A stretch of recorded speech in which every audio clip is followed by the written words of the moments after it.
Part 6. A New Toy. While we waited, we spent a week training what we could. We went over potential battle tactics, what positions we could take on a battlefield, and she also explained what combination magic was. Apparently, it was something we could still do, despite me not having any magic. It was performed by my lending her some of my life force, as she called it, then combining it with her own to create a unique attack or effect. "Are you ready, Jake?" Suma asked as she prepared to perform the ritual to take some of my life force. "Ready?" I said. A magic circle formed around the two of us. Then slowly they warped to form a figure 8 that connected between our bodies. I felt a feeling like a cold chill run down my body, and a wave of blue traveled from my end of the circle to hers. As soon as it touched her body, Suma began crying out in pain and fell to her stomach. As soon as she hit the ground, the circle vanished, and I ran to pick her up. "Suma!" She laid motionless and limp in my hands as I carefully picked her up and cradled her in my arms. "Suma! Suma!" I yelled, and after a moment she slowly opened her eyes. "Oh, thank goodness!" I sighed in relief. "By the dragons, that quite hurt," Suma moaned. "I'm sorry. I don't know what happened." "No, it was my fault. I failed to realize how strong you actually were and tried taking 10% of your life energy." Her voice sounded as if each word was a struggle to get out. "It was a foolish mistake. I should have performed a free flow technique rather than a portion 1. It would have been safer, but I was overconfident. I thought I could handle it," Suma explained in a pained tone of voice. "Are you okay?" I asked. She took a few deep breaths. "I will be fine. I just need to rest a moment." Suma rested in my arms for at least 30 minutes before asking to stand up on her own again. "Are you okay?" I wondered. "I am fine. I was simply knocked on my tail feathers for a moment," she replied. "Maybe we should try again later and take a break for now. It has been a couple of days. Let's go see if any of our order is ready yet," I suggested. "Yes, that is a good idea," she said, sounding exhausted. I started walking towards the city, but when I looked over my shoulder, Suma hadn't moved. "What's wrong?" I asked. Could I ride on your shoulder?" she asked meekly. "Sure, no problem." I chuckled slightly and carefully lifted her up and placed her on my shoulder. She was short, maybe a foot tall, but while she was perched, her head was above the top of mine by just a bit. We made our way back to the metalworker's shop, which was only about a 10 or 15-minute walk from where we had been training. Once inside, the nymph who we had spoken to a few days ago perked up and greeted us excitedly. "Hello, my unusual friends. I have a part of your order ready for you. It was a fun and unique build. I all but needed to invent the tools needed to complete it, but I have it ready for you. It was the long one with the wooden shaft," he said and flew over to a table.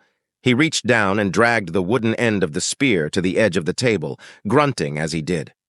"Let me help," I said and picked it up. "Ah, thank you," he said. The spear was genuinely nice, well crafted and sturdy, but thick enough that I was fairly sure it would do some damage. It was almost as tall as I was, from the tip of the sharpened metal cone which made the spear to the base of the wooden shaft. It was about 5 feet long and had a 2.5-inch diameter. Normally, a spear would have a blade at the end, but I opted to have this one utilize a thin, cone-like rod rather than a blade. That way I could be sure it wouldn't snap. It wouldn't be slicing anyone up, but it will be one heck of a blunt force puncture weapon. "The rest of your order should be finished in 4 days.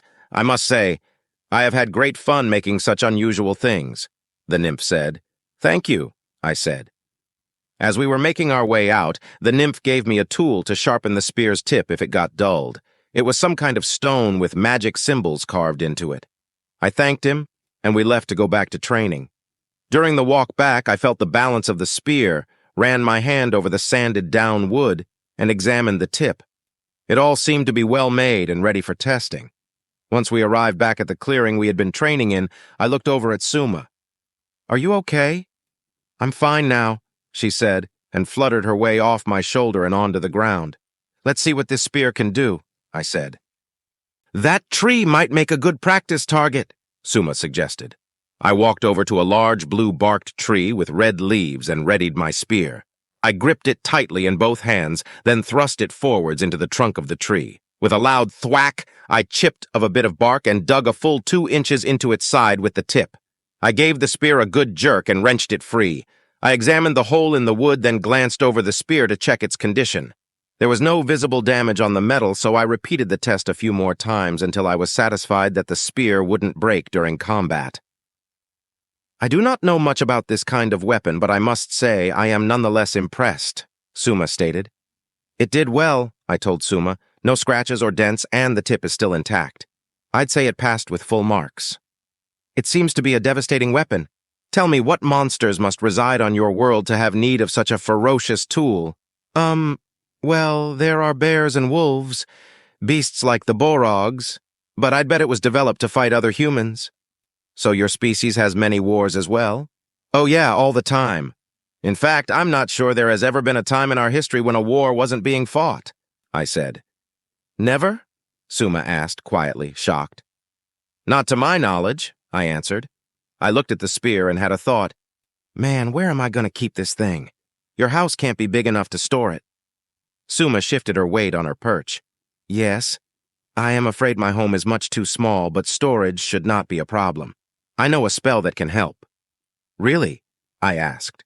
Suma flew over to me and landed on my shoulder. Bring it closer, she said. I tilted the tip of the spear about an inch from her. A moment later, a small magic circle formed around her, and then around my own feet. And then one formed around the shaft of the spear like a snake coiled around its prey. You will need to name the weapon Jake, Suma said. Name it, okay? I thought for a moment about what to call it.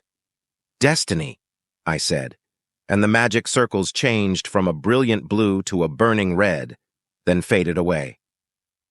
Why Destiny? Suma asked. There was a famous spear from human history called the Spear of Destiny. I thought it fit. I explained. Hey, Suma, why did I just name a spear? I asked. I used a similar spell to the one we bonded ourselves with. Now you can summon the spear by calling its name, no matter where you are. She explained. Oh, neat, I said. Try it out, she suggested. I stabbed the spear into the ground, then walked a few feet away. Destiny, I said, but nothing happened. You are not talking to the spear, you are calling for it. Do not simply say the words, mean them. Give them purpose. Suma told me. Okay, I said. I cleared my mind and tried to imagine what she meant, calling destiny with purpose and meaning. Destiny! I shouted, and the spear blinked out of sight then. With a flash, it reappeared into my outstretched hand. That was awesome! I shouted. I threw the spear at the tree and sunk it several inches into its wood, causing it to stick straight out. Then once again I called it back to me. I repeated this process several times, cackling like a madman while I did. It seems you are getting the hang of it, Suma stated. I think so, but I want to try something, I said, and tossed the spear a few feet away. I want to try summoning the spear without talking, I told her. You wish to try shadow casting? She sounded surprised. So, you've heard of it? I just saw something like it in a TV show and thought I'd give it a try, I said. Suma nodded her head. It is an extremely difficult technique that takes even the best mages years of study to grasp. I doubt you will be able to get it. Might as well give it a shot, I said, and closed my eyes to focus. I tried to focus on what Suma told me about purpose and meaning. Then I reached out with my hand, and in my head thought, Destiny. I didn't feel anything at first, but my mind started filling with images, like strings stretching out into infinity. I would reach for the strings, then draw my hand back if they felt wrong.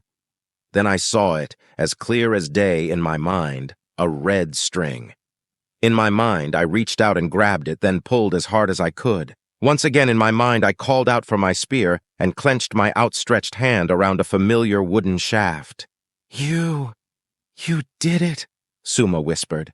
If you love engaging stories like this, make sure to like, subscribe, and turn on notifications to stay updated with all the latest episodes from FY Stories.